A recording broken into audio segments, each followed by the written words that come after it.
Live আসলাম বাংলাদেশ বল সমিতির কেন্দ্রীয় কার্যালয় থেকে।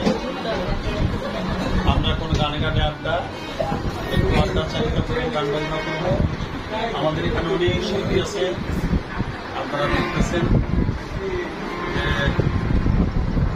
কীর্তি সরকার আমাদের মাঝে আছে,